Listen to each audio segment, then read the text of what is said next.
31 জুলাই অর্থাৎ বৃহস্পতিবার নাটোর জেলার সিংড়া এলাকার কলেজপাড়া নামক স্থানে রাস্তার পাশে বন্যার পানিতে অজ্ঞাত পরিচয়ের একটি মৃতদেহ পাওয়া যায়, যার মুখ বাঁধা অবস্থায় ছিল, অর্থাৎ তাকে হত্যা করা হয়েছে। এই হত্যাকাণ্ডের কোনো প্রকার ক্লু ছিল না, যেহেতু রাস্তার পাশে বন্যার পানিতে ভাসমান অবস্থায় মৃতদেহ পাওয়া যায়। আমাদের RAB-5 একটি ছায়া তদন্ত শুরু করে দায়ী ব্যক্তিদের খুঁজে বের করার জন্য, বাট আমরা কোনো ধরনের ক্লু পাচ্ছিলাম না। পরবর্তীতে আমরা আমাদের একটি চৌকস দল তাদেরকে আসামিদেরকে গ্রেফতার করতে সক্ষম। আসামি সুলতান এবং সাগর। হত্যাকাণ্ড সংঘটিত হয় গত বুধবার। নিহত জিহাদ হত্যাকারী দুইজনের পূর্ব পরিচিত ছিল। খুন হওয়া ব্যক্তি মূলত একজন ভ্যান চালক, আর এই ভ্যানকে নিয়ে যাওয়ার জন্যই হত্যাকাণ্ড সংঘটিত হয়। তারা যেহেতু পূর্ব পরিচিত ছিল, গত বুধবার দিন সিংড়া বাজারে তারা একসাথে আড্ডা দেয়। পরবর্তীতে এই ভ্যান চালককে ঘুরতে নেওয়ার জন্য চলনবিল এলাকার দিকে যায়। হত্যাকারী দুজন তাকে পরবর্তীতে জবানবন্দিমূলক স্বীকারোক্তি দিয়েছে আমাদের কাছে।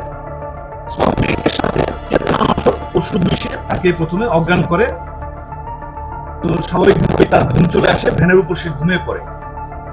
পরবর্তীতে তারা ভ্যানের টিউব দিয়ে গলা পেঁচিয়ে তাকে হত্যা করে রাস্তার পাশে বন্যার পানিতে ফেলে যায় এবং ভ্যান নিয়ে যায়। RICL TMX, যুগের পর যুগ স্থাপনা থাকে মজবুত। আর যারা এই ধরনের জঘন্য এবং নিকৃষ্ট কাজ করছেন তাদের জন্য সতর্কবার্তা, আপনাদেরকে আমরা আইনের আওতায় নিয়ে আসবো।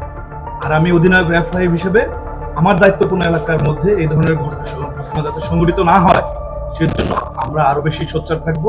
ঘটনা ঘটে যাওয়ার পর একজন নিরীহ ব্যক্তি, ভ্যান চালক, অত্যন্ত সাধারণ মানুষ এবং নিরীহ হলেও আমরা কিন্তু এই হত্যাকাণ্ড কারা সংঘটিত করলো উদ্ধারের জন্য কিন্তু তাৎক্ষণিক আমাদের কার্যক্রম শুরু করি, যাতে করে তাদেরকে শাস্তির আওতায় নিয়ে আসার মাধ্যমে এই ধরনের জঘন্য অপরাধ যাতে বন্ধ করা যায়, সেই জন্য আমরা দ্রুত পদক্ষেপ গ্রহণ। খেতে দিল, এটা তো খোলা অবস্থায় ছিল নিশ্চয়ই, তার সামনে খোলা হয়নি। আর নির্জন এলাকার দিকে সন্ধ্যার পরে নিয়ে যেতে চাচ্ছে, চলনবিল এলাকার দিকে। এই ধরনের নির্জন এলাকায় কেন যেতে হবে?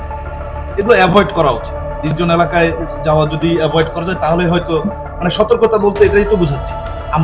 আমরা নিজেরাও তো, আপনারাও যে কোনো জায়গায় যাওয়ার আগে তো নিশ্চয়ই আপনি চিন্তা ভাবনা করেন আপনি কোথায় যাচ্ছেন, সময়টা কেমন।